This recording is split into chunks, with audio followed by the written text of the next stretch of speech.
I mean, don't get me wrong. I'm absolutely the first one to to groan when I roll up off the couch. Oh, life is effort. And I gotta take my hand out of my chip bag and put down my greasy controller. But like also, yeah, like kind of. Maybe I shouldn't be surprised that some of the joyful, hopeful, content people around me, have have lives that they find more satiating or more satisfied with the fate that they walk in this mortal realm. It makes sense, I think, to me, that these sentiments which require effort, something like joy, which isn't forced but has to be manufactured, or hope, which must have a basis of some kind, or contentedness, which is an everyday discipline. Does it make sense that those things that require effort, as opposed to easily giving in to frustration and hatred and indignance, does it make sense that those people are matching the effort that life requires? That maybe they're a little bit happier than me. I don't think I'm going to think too hard about it.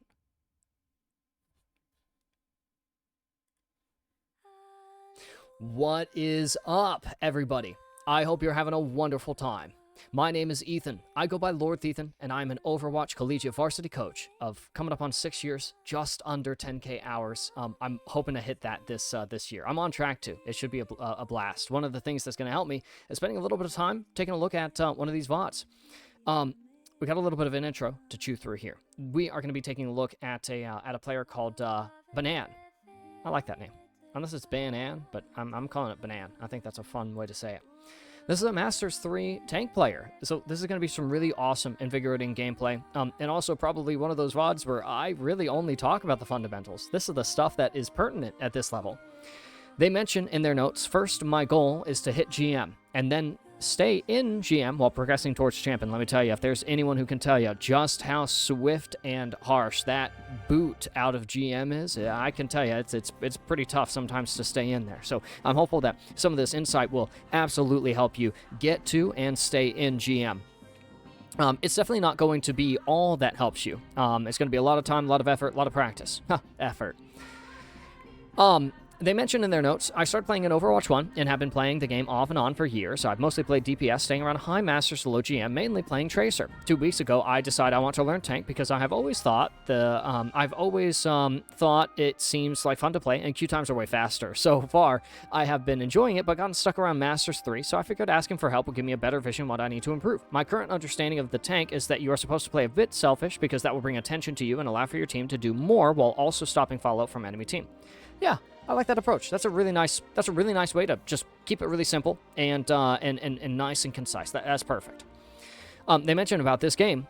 They said on the Winston game, I was kind of confused. Should I peel or not? Like, I mostly ignored enemy tank because I thought their Hazard and Tracer will struggle if they have no heals. So I tried distracting the enemy supports and potentially getting a pick, which did not really work in some fights. I also feel like if I go to peel from my backline or DPS, I will not really do anything to them, especially the Hazard, while also allowing the enemy supports to freely heal and do damage, right? Which makes sense. I can't do enough to the Hazard Tracer because they kite me, mitigate, recall, and the whole time my bubble is in a position that is more protective of my supports, but isn't interfering with their supports, which means the Hazard and the Tracer, who I'm already kind of disadvantaged against in particular scenarios, or at least don't have, or at least against myself, they have a lot of options, and then on top of that, the enemy supports are able to play for free. So that's kind of a scenario that Bannnan is describing here.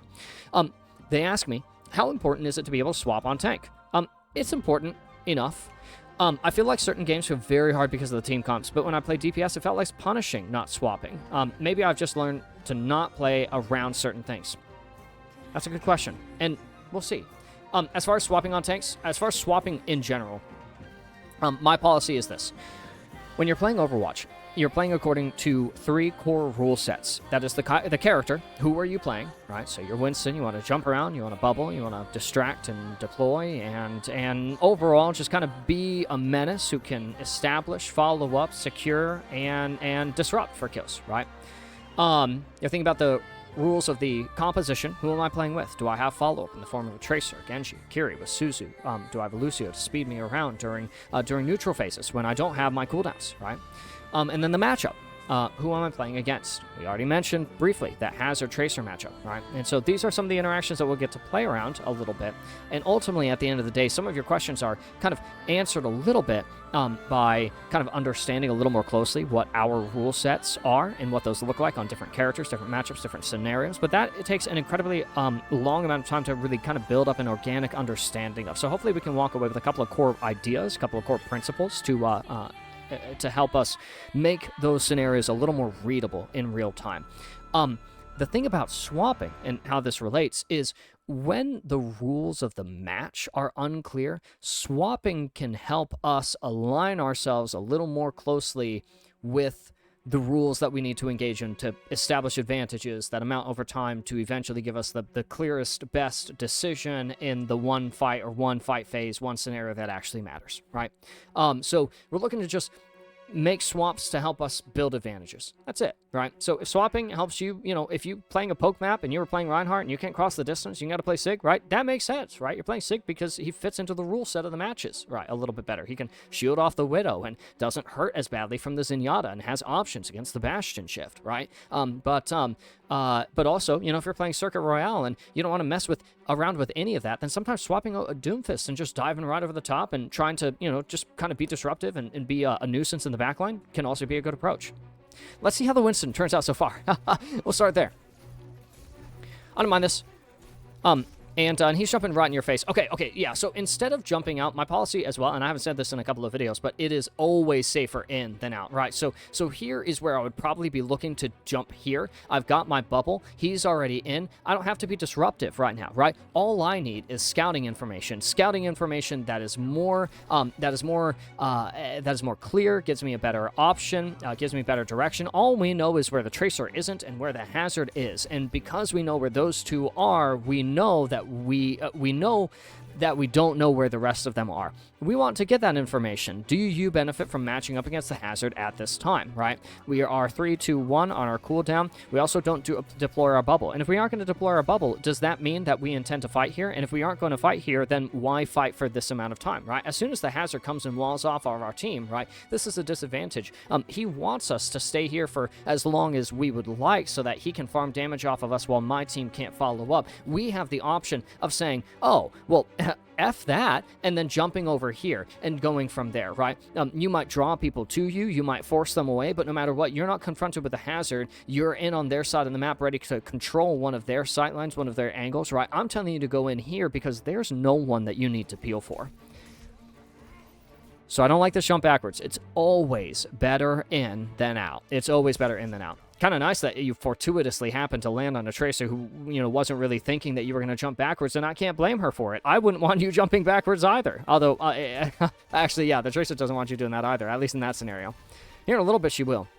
Yeah, we're sitting on our cooldowns here, just way too long. So if the fight happens in fight phases transition, and you go from fight phase to fight phase, on the basis of which cooldowns are getting used and spent, if you're not using your cooldowns, then you're letting them move the fight to its next phase. And if you don't have a plan for that, or you don't have a way to kind of flow with it or be disruptive against it, then you're going to eventually incur more and more disadvantages. Look at how much time, okay, I'm so sorry. I'm going to be so hard on you, Bannnan, and I'm also going to try to not be an absolute jerk in this VOD.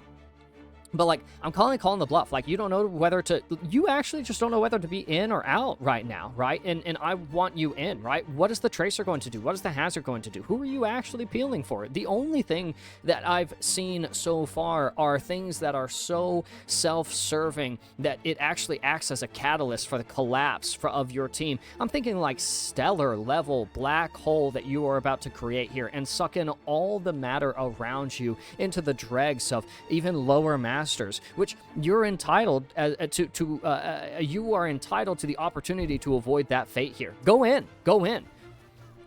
Now, as soon as the shift is off cooldown, you can be the one to pull the trigger on the next fight phase, the engage phase of this fight, or rather, it's like more of a re-engage, because there was like a little bit of a weird downtime, partially because we didn't go in to move the fight phase forward, right? We could be isolating the Ana right now, while their Hazard and Tracer do absolutely nothing at all to my team. And are we confused about whether we should be in and out because we haven't turned around to look at like where our team is either, right?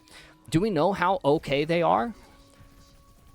I don't like waking up the sleeping target immediately, right? If you're trying to appeal for, again, it's kind of like the alignment that I'm missing here, right? Okay, we don't know if we want to duel the Hazard or the Tracer, right? Do we want to be in or out? If we want to be out, then why are we dueling the Hazard for as long as we are? If we want to duel the Hazard because we're dueling him for as long as we are, then why do we leap out while we still have armor HP remaining and before we've gotten more of his block resource out, or another jump after we've already gotten his wall and my whole team is literally right there to break the wall? And then right here, right, are we really helping our Ana by peeling for her and waking up her sleeping target immediately and dropping a bubble that instantly gets broken because literally every single person here has an angle around it, and we haven't done anything to disrupt the actual follow-up damage in the form of their Sojourn, Mercy, or Ana, right? Their Hazard and their Tracer are already critical, and you've lost too, but the rest, like an entire core of their team, this backline and Sojourn, have not been pressured like at all by the one person that could actually be the most disruptive to their endeavors as follow-up to this Hazard Tracer core. Hopefully that makes sense. There's a lot here that is just misaligned. What is your plan? And if your plan is a plan, then go do it, right? If it's to be in, be disruptive. If it's to be out, to brawl. Brawling the Hazard. Is that the plan? Then keep brawling him, right? Don't get distracted with the Tracer. I'd rather us be setting up for the map, by the way. I'd rather us be, like, jumping over here, getting ready to, posturing up here on the side ground, getting ready to stop the objective as soon as we can, right? The whole team is here on top of us, and that's really an indication that it's time to get moving. Ooh, I really hate us turning around for one Tracer. Look at us. We've got two of us on the Tracer. She's able to lead us on a wild goose chase back to the Mega. Just jump the bot. When in doubt, stop the objective as often as you can. The way to win an Overwatch is to stop the point as often as you can and keep it from moving, or move the point as often as you can and keep it moving. So when in doubt, right? Oh, should I go in? Should I peel? Should I, dive? Right? Where's the objective? Go concentrate fights on the objective, because that's where it is disadvantageous for half of their core. That is too close for some of them to be comfortable, right? For thinking about the rules of the matchup, Hazard and Tracer really don't mind you brawling on the objective. They are happy to take a fight with you there. And if they're taking a fight with you there, are they diving your teammates? And if you're on the objective, haven't you forced the Sojourn, Mercy, Ana onto an angle where they might not have line of sight onto your team who is trying to help support you fighting the objective? Does that make sense, right? This is the first leap I've liked. Actually, this is the first leap I've liked. And it makes sense that I like that leap. It leads you to elimination. A really clean kill on that Sojourn, right? So, like, you know what you should be doing. It just takes us a little bit long to acclimate to the scenario of this match, which is really weird to me because you shouldn't be playing Winston really any differently ever. Dive in, bubble, leap in, and then play for your next bubble cooldown, and then leap in again towards a nice block on the anti-nade, and then leap in again. Right? In. Always in. Always in. It's always better in than out. If you actually want to get to GM, there's a couple of things that will help you. Number one, when you have it, use it, right? Us inting here and being willing to die as readily as we are makes no sense to me when we are 80%, 90% to our ultimate. As soon as you hit that point, you should be thinking to yourself, oh my god, I have to live to build my ult as quickly as possible so that I can use it here. Because if you ult, you are driving the pace of the game forward the same way that you push fights into the next phase, which you can use as windows of opportunity to establish advantages earlier than your opponents. The same principle applies overall to ulting. You move the narrative of the game forward by pressing your Q button and building it as quickly as possible. And so you should also be doing the things in the game that help you build the ult as quickly as possible. Just brawling out the Hazard, then leaping back to not even a high ground position that gives you an angle on the best scouting that will help you lead to your next decision. Is that how you build ult, right? Wouldn't you have your ult by this point if you had just jumped in as early as possible? Overwatch is a cumulative game. It's the decisions that we make as soon as we walk out of spawn that will affect the options that we do and don't have access to at the end of the game. The other thing that's going to help you is literally, it's always better in than out. These two things sound absolutely nonsensical to me, but I promise you they work. just those have gotten some of my players in the past before to GM, and you know, they've also coasted by on, you know, their natural talents as well, and a little bit of good feedback, right? But it's clear that, you know, we have a really nice comfort level in this Winston character. What a clean dive, right? And I like some of the presence that we've had in some of these angles. I like the fact that we're willing to kind of look and see how our team is doing, but we're also like kind of occupied with our team in a fight phase at the beginning of the map when like no one has really taken any damage. Go in, right? Yeah. I like turning around. I like scouting on your team. Make sure you know where the enemies are as well here. You've got your ult, so I'd just be careful about doing too much poke and letting yourself take too much poke. This is probably worth a bubble, right? The earlier you use it, the earlier it's going to regenerate. And you can use it to kind of control the space and let yourself fight. Okay, yeah. So it's called damage taken timings, right? So essentially, my thinking is like, if you drop the bubble, you can even wait a little bit longer before you use your primal. And it's not necessarily that you should be waiting to primal, and it's not necessarily that you should be like looking to primal as early as possible. But I'm not really, I don't think I'm a big enough fan of like, I think Mercy walks right up this point for like no reason and is absolutely eligible for a Tesla. So like, why not just like hang out of sight of everyone, be on the objective, and then when they walk onto the objective and you see that people are contesting the point, that's when you just leap out, right? You can drop bubble, you haven't taken damage, which means if it's just damage ramps up so quickly, and damage is advantage and disadvantage, like incarnate, right? Or epitomized, however you want to say it. So I just don't want us taking damage so early that we have to primal on a timeline where, like, we probably could have gotten a little bit more damage in otherwise, a little bit more cleave, a little more pressure onto a target. Like, look at how low you are by the time you manage to tether onto the Mercy. That's significant to me, and I don't have the time. I'm not going to make the time at this moment, which is really tyrannical. I'm just not a time wizard yet, guys. I don't have infinite hours. So I'm not going to quantify it for us here, but, like, that's important. That's important. You take damage at a time when you shouldn't be. You can't. Can you really justify the damage that you take here? Like, you can sit here and shrug it off and be like, oh, well, it's not a big deal that I take this kind of damage. I mean, I'm playing Winston. I'm playing the tank hero. Yeah, that's my point. Especially if you're on tank, you have to be mindful of the damage you're taking, right? Doesn't the armor buy you a little bit extra time? Do you have to be right on top of the objective for it to move? Can you be playing your wall corner cover? By the time they engage on you, you are 230, you are less than 50% of your health by the time you could actually reasonably engage on these people, right? When maybe you could actually just dive further, like dive deep from the start, right? So that you can primal, right? Because again, is the plan to primal or have it forced from you because you go critical before you even have the opportunity to drop your bubble and engage? This is weird. This is weird to me, right? It's weird to us as well as we look forward. Bannana, I'm very, very glad that as you're watching this, nice pick, by the way, really, really nice. I'm really, really glad that as you're watching this, you're thinking to yourself like, oh yeah, I absolutely play this a little bit differently. Really nice primal actually as well, by the way. And look, if you have to play that way in the pre setup for the primal there in order to get that kind of value off this primal, that opening the follow up pick on the tracer there, then I'll you know what, I'll take it. I'll take it.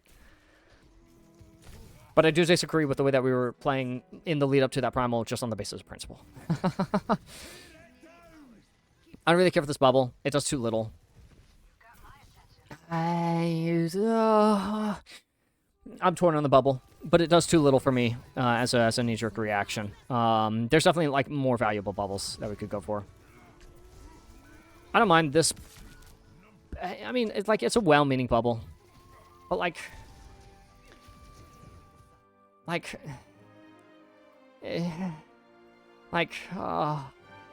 you know where you should be. You know where you should be. Not only on the basis of principle, but it's corroborated by the fact that Yuri just made her offensive play. And we should know that our teammates are setting up for their offensive plays because guess what the objective of the game is? Every single map. You want to guess? Have you watched my other videos? It's to build your ult, to use your ult, to build your ult, to use your ult, to build your ult, to use your ult, right? So, like, you should know that your teammates are looking to ult. And, like, is your Ana, like, honestly, your Ana should be ulting before she dies. And if she isn't going to ult before she dies, then she shouldn't be positioning in a way that she's going to die before she has the opportunity to ult. And if she's going to do this, then it's a lost cause. Help the teammate who's ulting. That's the point of the game. We're clowns. Oh, Bannnan, we're clowns. And I'm saying we because, like, me too. Like, me clowns, man. Because I also do this thing, right? But, like, these are our most powerful abilities. Why aren't we generating them sooner? Why aren't we enabling them from our teammates? Why aren't we playing with more trepidation around their ultimates, right? Actually, that's not true. Our team has played very, very well against, like, the Hazard ult and the Sojourn ult and stuff like that. I'm a little afraid to see who gets pulse bombed. And I actually didn't notice their nano, so I'm curious about who that's going to go on to. I'm really hoping that we nano here soon. I wouldn't care if it's us or our Emre, but like someone has to get nanoed here because look at how long we're just sitting here, like absorbing pressure and damage and not stopping the point. Not stopping. The point is moving. The point is moving. Do we know that? Do we know that Overwatch is won and lost by the objective? Now, granted, if you dive into their core without your primal at a time when your team is confronted by the Hazard and the Tracer, right, this is one of those scenarios where you and I could probably deliberate for at least 15 minutes about, like, whether or not to go in, stay out, you know, set up on a different position on the map, right, jump to the mini, jump to the mega, jump on top of here, go for a zap, then drop behind, grab the mega if you need, right, be ready to jump back onto the on top of the Hazard, be in your Ana's line of sight if she wants to provide nano onto you. Your Emre and Ana should be nano Emre ulting, by the way, right? But point is moving this whole time. We're waiting so long just to figure out what we should do. When, again, the nice pick. Nice pick. That makes me very, very happy. I like the Winston mechanics. I like your jump mechanics. They're actually really good. So, like, you can imagine. Ooh, you can, nice leap. Yeah, oh my gosh, I like the jump mechanics. So you can imagine why it is especially infuriating to me to watch you go for these particular jumps that provide no value, no space, or onto targets that are inconsequential or against whom you have fewer options than better jumps that are more mechanically impressive, more how would I say it? You know, more valuable in general. I'm trying to get flowery with my language, and I gotta keep things real simple. You know, real simple and easy. Oh my... Oh, Bannnan. Oh, Bannnan. I'm going to title this video, I'm going to title this video, Winston players never do this, or I'm going to put Legos in your shoes. Look at this jump. This is perfect. And you don't have to be out here to set up for this jump. In fact, you absorb more aggression. You take a head-on confrontation against the Ana, who has no reason, no excuse to miss that sleep dart onto you. All because you jumped out instead of just, you can jump here, you can jump over here. There's a mini pack over here. There's a mega pack over here. There's a mini pack up here, right? Aren't the positions on the map that give you that give you map control, right? Health packs directly correspond to map control. And if there's a if the core two principles of Overwatch are timing and map control, then you can let the positions of the health packs be part of what influence your decision. I'm sorry, your decision of, like, where to be, or how in to be, or where in to be, right? Because I don't want you entering onto, like, just all of them, right? But, this isn't, I understand the idea behind it. Actually, for once, like, ult when you have it, but, like, I don't really like this ult. It's too inconsequential, and honestly, I think that we've already suffered our losses, right? Our Ana has already died. How's our Ana dying? Hold on. I don't think there's anything you can do about that. And she also hasn't nanoed you. And you also dive the Tracer, which is really weird. And there's the Sojourn main. And you don't really want to, like, be on top of all of them. But, like, it's like, there's better setup spot. Your Ana's not in a spot that she should be. You might have been able to block that by leaping backwards and bubbling off your Ana, but it doesn't really matter, right? Because then she still has to spend the nano on you, and that's, like, more compensatory than, like, setting up a play here, at least if you ask me. You could be in front of the Sojourn dropping the bubble, right? You're occupied shooting, like, okay, no, this is, like, what are we looking at the Hazard right-clicking him when he has armor, after he's engaged, when he's ready to go for, like, stand in front of your team and follow up on the sleep like, what is this attention that you're giving him? And then, yeah, that's where the Sojourn's able to be. So you actually just have to, you have to be in. You have to be in. You have to be in. You're Winston. I mean, the peanut butter's over there, man. Oh, there it's the peanut butter. Did somebody say peanut butter? Yes, that's a nice pick on the Ana. Jump in. I really like your leaps. I hate this primal. Okay.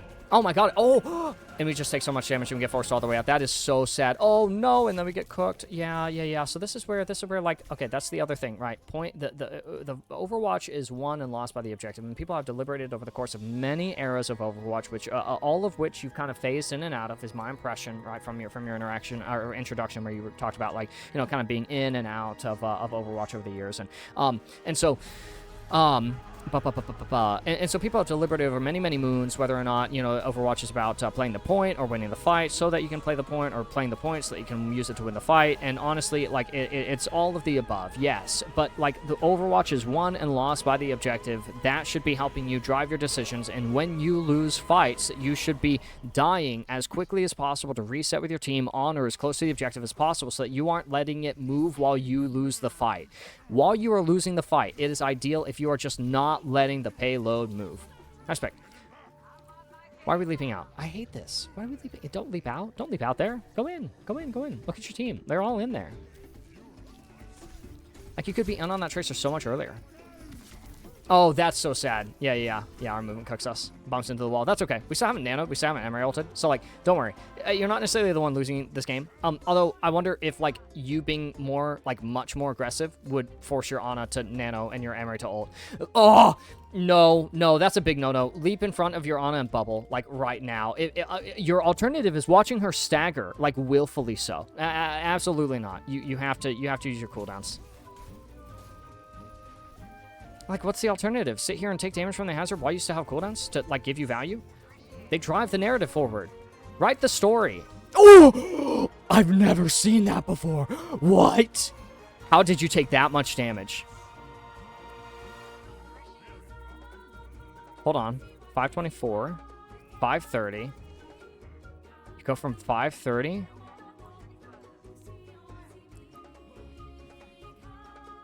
Oh my god. Is it just... Oh my... What? Hold on. That is insane. I've never seen Winston take that amount of damage before, and never from a hazard just by himself. Hold on. That's crazy. You actually got a fistful of Halo Needler, bro. Oh! He's hacking, bro. Oh my god, he didn't miss a single... That's insane. I've never seen that before. Every VOD review, I get to see something I've never seen before. Yeah. I mean, hey, I like don't get two tapped by the hazard. You bot. What am I gonna say? How do I coach that? Bannnan? What do I say there? Do I actually just have to stick with don't get two tap? You bot? Like, that can't be good enough. It's probably a timing thing, right? It's probably a timing thing. It's probably a map control thing, right? It's not about the two tap. It's not about...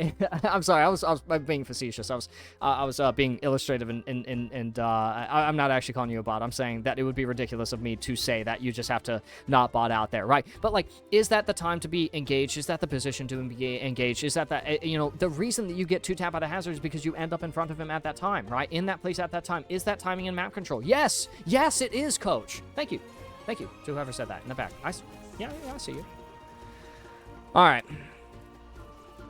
We're backwards. I want us to look at our formation here. Oh, look at our formation. Look at how far back. Look at like how compressed we are. I mean, you see how, like, you can just enter. You can just throw a spear in there, and the whole formation is like split, carved apart. I mean, you are literally like throwing a javelin into flesh there. And we are bleeding. We are bleeding because of it. Oh, man, that's so tough. I love your picks. Stop fighting the hazard. Stop playing main. Go take an off angle. You play DPS. Play Winston like that. Oh, my goodness. Play the high ground. Get these picks, right? It's clear to us. We know how to play this character. Oh, Bannnan. I'm wagging my finger. In a very disapproving fashion, because it is apparent to me that, like, we resonate very deeply with this character. Oh, go take the health pack. It's about timing and map control.